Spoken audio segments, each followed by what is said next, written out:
Hi, hello, నమస్తే. అందరూ బాగున్నారా? అందరూ బాగున్నారని చెప్పేసి అనుకుంటున్నాం. మనమైతే ఎస్ఐకి సంబంధించినటువంటి సెలక్షన్‌కి సంబంధించి ఫుల్ డీటెయిల్స్ మనం చెప్పుకుంటున్నామనమాట. ఈ వీడియో చూస్తే మీకు ఎస్ఐకి సంబంధించినటువంటి అవగాహన వస్తది. లాస్ట్ అయితే మనం సివిల్ ఎస్ఐకి సంబంధించినటువంటి ఫుల్ డీటెయిల్స్ అయితే చూడటం జరిగింది. ఈ వీడియోలో మనం ఏఆర్ఆర్ఎస్ఐ గారికి సంబంధించినటువంటి ఫుల్ డీటెయిల్స్ అయితే ఈ వీడియోలో మనం చూస్తాం ఫ్రెండ్స్.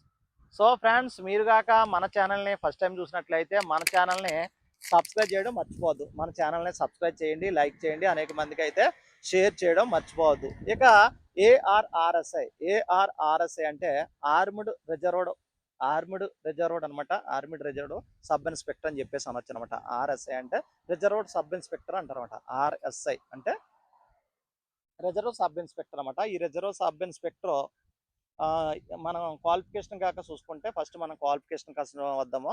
క్వాలిఫికేషన్ ఎనీ డిగ్రీ అండి. అది ఓపెన్ డిగ్రీయా, లేకపోతే మీరు రెగ్యులర్గా చేసిన డిగ్రీయా, బీఏ చేశారా, బీకామ్ చేశారా, బీఎస్సీ చేశారా, లేకపోతే బీటెక్ చేశారా, ఎంటెక్ చేశారా, ఎనీ డిగ్రీ, ఏదో ఒక డిగ్రీ అయితే మీరు పాస్ అయి ఉండాలన్నమాట. డిగ్రీ అయిపోయిన తర్వాత మనకి ఏజ్ లిమిట్ వచ్చేసి ఈ ఎస్ఐకి సాధారణంగా ఎప్పుడు కూడా యూనిఫామ్ సర్వీస్కి 21 నుంచి 25 సంవత్సరాలు ఉంటుందండి. 21 నుంచి 25 సంవత్సరాలు ఉంటుంది. గతంలో 2018లో ఒక 2 ఇయర్స్ పెంచారు, 2027లో ఒక 2 ఇయర్స్ పెంచారు. కాబట్టి ఓసీ అభ్యర్థులు అనే వాళ్ళు ఎవరైతే ఉన్నారో వీళ్ళు 29 ఇయర్స్ వరకు అప్లై చేసుకునేటువంటి అవకాశం ఉంటుంది. ఈసారి ఏమన్నా పెంచుతారా లేదో కూడా చూడాలి. ఒకవేళ పెంచుతారా లేకపోతే ఏం చేస్తారో ఏజ్ అనేది నోటిఫికేషన్ బట్టి ఆధారపడి ఉంటుంది. ఇక ఎస్సీ, ఎస్టీ, బీసీ, ఈడబ్ల్యూఎస్ అభ్యర్థులు ఎవరైతే ఉన్నారో ఈ ఎస్సీ, ఎస్టీ, ఈడబ్ల్యూఎస్ అభ్యర్థులకి ఒక 5 ఇయర్స్ ఏజ్ రిలాక్సేషన్ అనేది ఇవ్వడం జరుగుతుంది. సర్వీస్ కానిస్టేబుల్స్ కూడా ఒక 5 ఇయర్స్ ఏజ్ రిలాక్సేషన్ అనేది ఇవ్వడం జరుగుతుంది. హోమ్ గార్డ్స్కి వచ్చేసి ఒక 3 ఇయర్స్ ఏజ్ రిలాక్సేషన్ అనేది ఇవ్వడం జరుగుతుంది ఫ్రెండ్స్. ఇది ఏజ్ రిలాక్సేషన్కి సంబంధించినటువంటి డీటెయిల్స్. ఏజ్ అయిపోయిన తర్వాత హైట్ వచ్చేసి 167.6 సెంటీమీటర్స్ ఉండాలన్నమాట మేల్ క్యాండిడేట్స్. ఫీమేల్ క్యాండిడేట్స్ వచ్చేసి ఒక 152.5 సెంటీమీటర్స్ అయితే ఫీమేల్స్ అయితే ఉండాలి. చెస్ట్ వచ్చేసి 86.3 ఉండాలి. ఎక్స్పెన్షన్ వచ్చేసి ఒక 5 సెంటీమీటర్స్ అయితే ఎక్స్పెన్షన్ అవ్వాలండి. ఇది ఫీమేల్ వచ్చేసి 40 కేజీలు అయితే తగ్గకూడదండి. 40 కేజీలు వెయిట్ అనేది తగ్గకూడదు అనమాట. ఇది ఈ హైట్కి సంబంధించినటువంటి ఇది. ఇక ఈవెంట్స్కి వచ్చేస్తే సివిల్ ఎస్ఐకి అయితే 2 ఈవెంట్స్ క్వాలిఫై అయితే చాలని చెప్పాను గత వీడియోలో. ఈ వీడియోలో అలా కాదు, మూడు ఈవెంట్స్ ఉంటాయన్నమాట. ఈ 3 ఈవెంట్స్లో మెరిట్ తెచ్చుకోవాలి. ఫర్ ఎగ్జాంపుల్ 1600 మీటర్స్ ఉంది, క్వాలిఫై వచ్చేసి 8 మినిట్స్ కాదు, తక్కువ నిమిషాలకే 4 నిమిషాలు పరిగెడతారా, 5 నిమిషాలు పరిగెడతారా, లేదా 6 నిమిషాలు బిలో పరిగెడితే మంచి మార్క్స్ వస్తాయి అనమాట. అదేవిధంగా 100 మీటర్స్ రన్నింగ్ 15 సెకండ్స్, ఎవరైతే 10 సెకండ్స్ 11 సెకండ్స్ చేస్తారో వాళ్ళకి మంచి మార్క్స్ వస్తాయి అనమాట. అదేవిధంగా లాంగ్ జంప్ వచ్చేసి కూడా 3.80 అంటే ఎక్కువ మీటర్స్ దూకాలి. ఒక 5 కానీ 6 కానీ దూకితే ఎక్కువ మార్కులు వస్తాయి. టోటల్గా మీరు చూసుకుంటే గ్రౌండ్ వచ్చేసి 1600 మీటర్స్కి 40 మార్కులు, 100 మీటర్స్కి 30 మార్కులు, లాంగ్ జంప్కి 30 మార్కులు, టోటల్ వచ్చేసి ఒక 100 మార్క్స్కి ఈవెంట్స్ అనేవి జరుగుతుంది అనమాట. ఈ 100 మార్క్స్లో 70+ మార్కులు 70, 80 అలా తెచ్చుకున్న వాళ్ళకి ఈ ఏఆర్ఆర్ఎస్ఐ కానీ ఏపీఎస్పీకి సంబంధించినటువంటి ఆర్ఎస్ఐ కానీ వచ్చేటువంటి అవకాశం ఉంటుంది. ఎందుకంటే ఇక్కడ మెయిన్ ఎగ్జామ్తో పోల్చుకుంటే ఇక్కడ గ్రౌండ్ మార్కు 1 మార్కు, మెయిన్ ఎగ్జామ్లో 2 మార్కులు సమానం అనమాట. ఈ ఏఆర్ఆర్ఎస్ఐ ఎలాగా కేటాయిస్తారంటే మనము ఈ ఏఆర్ఆర్ఎస్ఐ కేటాయించేటప్పుడు ఏదైతే మనం 400 మార్కులకి ఎగ్జామ్ రాతామో దాన్ని బై 2 చేస్తారన్నమాట. ఫర్ ఎగ్జాంపుల్ 260 వచ్చాయి అనుకోండి, దాన్ని మనం బై 2 చేస్తే 130 ప్లస్ ఒక 70 మార్కులో 80 మార్కులో గ్రౌండ్ మార్కులు వస్తాయి అనుకో, ఆ రెండు కలిపేసి మనకి మార్కులు అనేవి పోస్ట్ అనేది కేటాయించడం జరుగుతుంది. దీనికి ఫస్ట్గా మనకి ప్రిలిమ్స్ ఎగ్జామ్ ఉంటుంది అనమాట. ప్రిలిమ్స్ ఎగ్జామ్ వచ్చేసి అర్థమెటిక్ రీజనింగ్ ఉంటుందండి. అర్థమెటిక్ రీజనింగ్ 100 మార్క్స్ ఉంటుంది. అదేవిధంగా జిఎస్ వచ్చేసి ఒక 100 మార్క్స్ ఉంటుంది అనమాట. ఈ 200లో 80 మార్క్స్ ఓసీ అభ్యర్థులకు రావాలి, 70 మార్క్స్ బీసీ అభ్యర్థులకు రావాలి. ఎస్సీ, ఎస్టీ అభ్యర్థులకు ఒక 60 మార్కులు అంటే 40% ఓసీ అభ్యర్థులు, 35% బీసీ అభ్యర్థులు, ఒక 30% ఎస్సీ, ఎస్టీ అభ్యర్థులు ఉంటాం. ఫస్ట్ ప్రిలిమ్స్ ఎగ్జామ్ ఉంటుంది. ప్రిలిమ్స్లో క్వాలిఫై అయిన తర్వాత మాత్రమే మనం ఏదైతే ఈవెంట్స్ కోసం చెప్పుకున్నామో ఆ ఈవెంట్స్లో ఉంటాయి అనమాట. 3 ఈవెంట్స్ కన్ఫామ్గా క్వాలిఫై అవ్వాలి. ఇందులో ఏ ఒక్క ఈవెంట్స్ క్వాలిఫై అవ్వకపోయినా పరిగణించబడరు. ఏఆర్కి పరిగణించబడరు. ఏఆర్కి కానీ, ఏపీఎస్పీకి కానీ, ఎస్పీఎఫ్కి కానీ ఇటువంటి ఆర్ఎస్ఐలు ఏవైతే ఉన్నాయో ఈ ఆర్ఎస్ఐలకి మనల్ని పరిగణలోకి తీసుకోవాలంటే 3 ఈవెంట్స్ క్వాలిఫై అవ్వాలి. క్వాలిఫై అవ్వడమే కాదు కానీ ఇందులో మెరిట్ మార్క్స్ అనేవి తెచ్చుకోవాలి. 70+ మెరిట్ మార్క్స్ తెచ్చుకున్నప్పుడు మాత్రమే ఈ మార్క్స్ తీసుకెళ్ళి ఫైనల్ ఎగ్జామ్ అయితే ఏదో ఉందో ఫైనల్ ఎగ్జామ్లో ఇంగ్లీష్ క్వాలిఫై అవ్వాలి, తెలుగు కూడా క్వాలిఫై అవ్వాలి. ఇంగ్లీష్ 100 మార్క్స్ ఉంటుంది, తెలుగు పేపర్ కూడా 100 మార్కులకు ఉంటుంది. ఇది జస్ట్ క్వాలిఫై మార్క్స్ అనమాట. క్వాలిఫై వస్తే సరిపోతుంది. ఇంకా థర్డ్ పేపర్, ఫోర్త్ పేపర్ అనేది చాలా ఇంపార్టెంట్. ఈ third paper, fourth paper 200 marks జరుగుతుంది అనమాట. థర్డ్ పేపర్ 200 క్వశ్చన్స్ అనేవి ఉంటాయి. 3 అవర్స్ టైం అనేది ఇస్తారన్నమాట. అదేవిధంగా ఫోర్త్ పేపర్ కూడా 200 మార్క్స్ ఉంటుంది, 200 క్వశ్చన్స్ ఉంటాయి, 3 అవర్స్ టైం అనేది ఇవ్వడం జరుగుతుంది అనమాట. ఈ మొత్తం 400 మార్క్స్కి మనం పరిగణలోకి తీసుకుంటారు. ఈ 400 మార్కులు ఎక్కువ మార్కులు వచ్చిన వాళ్ళకి సివిల్ ఇస్తారన్నమాట.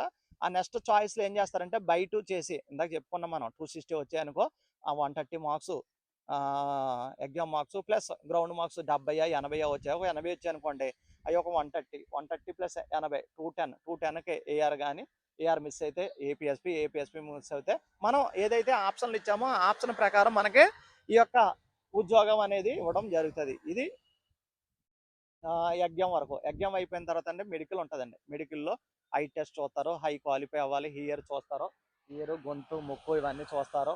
ఆ తర్వాత హార్ట్కి సంబంధించిన వ్యాధులు ఏమైనా ఉన్నాయా, బ్లడ్కి సంబంధించిన ఏమైనా ఉందా, షుగర్ ఉందా, అవన్నీ కూడా చెక్ చేసిన తర్వాత ట్రైనింగ్ ఇస్తారన్నమాట. ఈ ట్రైనింగ్లో స్టైఫండ్ అనేది ఇస్తారు. లాస్ట్ ట్రైనింగ్ వచ్చేసి 7,500 స్టైఫండ్ అనేది ఇచ్చారన్నమాట. ఇప్పుడు కానిస్టేబుల్కే 12,000 ఇస్తున్నారు కాబట్టి ఎస్ఐస్ కూడా పెంచుతారు. ఎంత పెంచుతారు అనేది గవర్నమెంట్ నిర్ణయం అనమాట. అది స్టైఫండ్ ఇస్తారు. స్టైఫండ్ అయిపోయిన తర్వాత 1 ఇయర్ ట్రైనింగ్ ఉంటుంది. ఇది 1 ఇయర్ ట్రైనింగ్ అయిపోయిన తర్వాత వీళ్ళు వచ్చి జాబ్లో జాయిన్ అవుతారు. జాబ్లో జాయిన్ అవ్వని కాడి నుంచి వీళ్ళకి సాలరీ అనేది ఇవ్వడం జరుగుతుంది అనమాట. ఎప్పుడైతే జాబ్లో జాయిన్ అవుతారో అప్పటి నుంచి ఇస్తారు. అప్పటి నుంచి పే స్కేల్ అంటారన్నమాట. వీళ్ళు పే స్కేల్ వచ్చేసి మనకి 44,570 రూపాయల నుంచి 1,27,480 రూపాయలు అనమాట.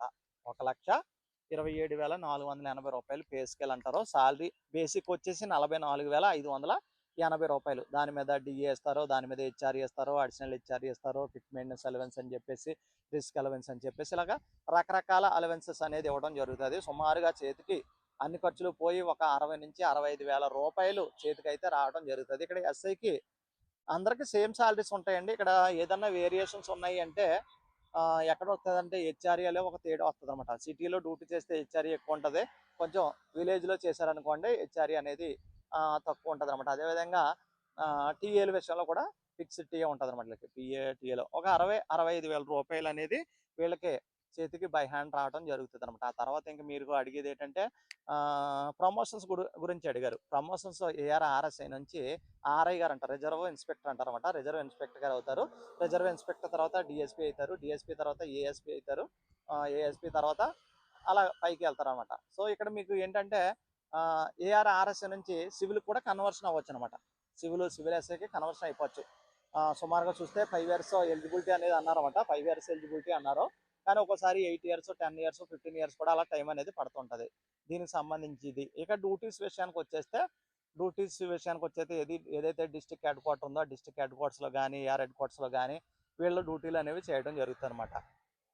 తమకిచ్చినటువంటి ప్లటూన్ ఉంటుంది అనమాట. ప్లటూన్ సిబ్బంది చేత వాళ్ళకి డ్యూటీలు కేటాయించడం, వాళ్ళ రోల్ కాల్ తీసుకోవటం, వాళ్ళకి సంబంధించిన వెల్ఫేర్కి సంబంధించి కానీ సెలవులకు సంబంధించి కానీ అవన్నీ చేయడం, వాళ్ళకి డ్యూటీలు కేటాయించడం, అదేవిధంగా వీఐపీ ఎస్కార్ట్కి వెళ్ళడం, వీఐపీ ఎస్కార్ట్ తర్వాత క్యాష్ ఎస్కార్ట్ చేయడం, ఇటువంటి డ్యూటీలు, ట్రాఫిక్ డ్యూటీలు, ఇటువంటి అన్ని డ్యూటీలు కూడా అదేవిధంగా పెట్రోల్ బంకులు ఉన్నాక డిస్ట్రిక్ట్ పెట్రోల్ బంకులు ఉన్నాక పెట్రోల్ బంకుల్లో డ్యూటీలు చేయడం కానీ, వెహికల్కి సంబంధించినటువంటి డ్యూటీలు కానీ, ఈ అన్ని డ్యూటీలు ఏఆర్కి సంబంధించినటువంటి ఆర్ఎస్ఐ గారు చేస్తారన్నమాట. ముఖ్యంగా ఏదైనా స్పెషల్ పార్టీ ఉందంగా ఆ స్పెషల్ పార్టీని లీడ్ చేయడం, లేకపోతే తనకిచ్చినటువంటి ప్లటూన్ ఉంటుంది అనమాట. ఆ ప్లటూన్ తీసుకుని ఎక్కడైనా మూమెంట్స్ కానీ, బందోబస్తు డ్యూటీస్ కానీ, ఎస్కార్ట్ డ్యూటీస్ కానీ, వీఐపీ డ్యూటీలు కానీ, ఏ డ్యూటీ చెప్తే ఆ డ్యూటీకి వెళ్తారో.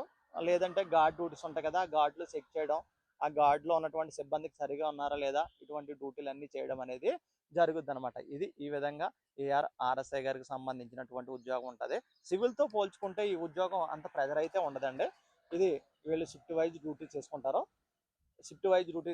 ఫ్యామిలీ వెల్ఫేర్ అనేది ఉంటుంది. ఎక్కడ ఉంటే అక్కడ ఫ్యామిలీని పెట్టుకుంటారు. అదేవిధంగా కొంచెం ఏదైనా ఇంకా హై స్టడీస్ చేసుకోవాలని అనుకుంటే హైయర్ స్టడీస్ కూడా చేసుకోవడానికి అవకాశం ఉంటుంది. పిల్లల్ని చదివించుకోవడానికి కానీ, ఎప్పటికప్పుడు ఫ్యామిలీకి కొంచెం అవైలబుల్గా ఉంటారు. డ్యూటీ అయిపోయిన వీళ్ళు ఫ్యామిలీ దగ్గరికి వెళ్ళిపోతారు కాబట్టి ఫ్యామిలీ వెల్ఫేర్ ఉంటుంది. కొంచెం మెంటల్ ప్రెజర్ అనేది అంత ఉండదు అనమాట. పొలిటికల్ ప్రెజర్ కానీ మెంటల్ ప్రెజర్ అనేది ఉండదు. తనకి ఏదైతే డ్యూటీ కేటాయించారో ఆ డ్యూటీస్ వేసుకుని హ్యాపీగా ఇంటికి వెళ్ళి ఫ్యామిలీతో గడుపుకునేటువంటి అవకాశాలు అయితే ఉంటాయి. ఇంకా మంచిగా చదువుకునేటానికి కూడా అవకాశం ఉంటుంది. ఇటు ఫ్యామిలీ ఉంటుంది, ఫైనాన్షియల్గా ఉంటుంది, రెస్ట్ ఉంటుంది. ఇంకా హై స్థాయి ఉద్యోగాలకి ప్రిపరేషన్ చేసుకోవడానికి అన్నిటికీ చాలా చక్కగా ఉండేటువంటి ఉద్యోగం ఏదైనా ఉంది అంటే అది ఆర్ఎస్ఏ అని చెప్పక తప్పదనమాట. ఇది చాలా మంచి ఉద్యోగం అన్నమాట. సివిల్‌తో పోలిస్తే అంటే సివిల్ పవర్ ఉంటది. కొంచెం పవర్ ఉంటదండి. సివిలే. ఏఆర్ఏ ఫస్ట్ ఆప్షన్ అయితే మీరు దీనికొచ్చినప్పటికి ఈ రెండిట్లికి విషయానికొచ్చేస్తే ఫస్ట్ ఎవరైనా సివిల్ ఇచ్చుకుంటారు. సెకండ్ ఆప్షన్ వచ్చేసి ఏఆర్ ఇచ్చుకుంటారు. థర్డ్ వచ్చేసి ఏపీఎస్పీ, ఫోర్త్ వచ్చి అదే థర్డ్ వచ్చేసి ఎస్పీఎఫ్ కానీ ఏపీఎస్పీ కానీ మీ ఇష్టం అది ఆప్షన్స్ ఈ విధంగా అంటే ఏఆర్కి సంబంధించినటువంటి ఫుల్ ప్రాసెస్కి సంబంధించినటువంటి డ్యూటీ అనమాట. వీడియో ఇది. ఈ వీడియో చూస్తే మీకు ఆల్మోస్ట్ అంతా అర్థమైపోతుంది. ఇంకా డౌట్స్ అనేవి కూడా మీకు ఏమి ఉండకూడదు. ఏదైనా ఒక చేంజెస్ అనేది జరిగేది అనుకుంటే ఇందులో ఒక ఏజ్కి సంబంధించిన చేంజెస్ అయితే జరుగుతాయి తప్ప మిగిలిన అన్ని పోస్టులకి ఏజ్లకి సంబంధించినటువంటి ఏమైనా మార్పులు చేర్పులు జరగవచ్చేమో కానీ దగ్గర 116 పోస్టులు ఉన్నాయని చెప్పేసి చెప్పామన్నమాట మనం. ఇంకా మిగిలిన అన్ని సేమ్ ఉంటుంది. క్వాలిఫికేషన్ అయితే మారదు. క్వాలిఫికేషన్ అనేది డిగ్రీ ఉంటుందని చెప్పేసి అనుకున్నాం. హైట్ కూడా 167.6, ఫిమేల్ వచ్చేసి 152.5 చెప్పేసాం. ఇంకా ఇవన్నీ ఏమి కూడా మారవు. కానీ మీకు మారేది ఏమన్నా ఉంది అంటే ఒకవేళ పోస్టుల సంఖ్య మారచ్చు, ఇంకేమైనా ఏజ్ రిలాక్సేషన్ విషయంలో చేంజ్ అనేది జరగవచ్చు. కానీ డ్యూటీస్ కానీ ఇవన్నీ కూడా నేను ఏదైతే చెప్పానో అది మారుతుంది. ఇంకా శాలరీ విషయం కూడా మారుతుందండి. ఎప్పుడు మారుతుంది అంటే ఇప్పుడు పిఆర్సీ అవుతుంది అనమాట. ఈ పిఆర్సీ అయితే ఇది శాలరీ కూడా ఇంకా చాలా ఎక్కువ. ఇప్పుడు మనకి శాలరీ 44,570 ఉంది బేసిక్ అనేది. ఇది 60,000 దాటేది అనమాట. 60,000 దాటేసే అవకాశం ఉంటుంది. ఇది ఏఆర్ఆర్ఎస్ఐకి సంబంధించినటువంటి ఒక ఫుల్ డీటెయిల్స్. ఈ వీడియో చూసినాక మీకు ఫుల్ క్లారిటీ రావాలండి. ఇంకా ఎక్కడికి వెళ్ళకూడదు. ఫుల్ క్లారిటీ రావాలి.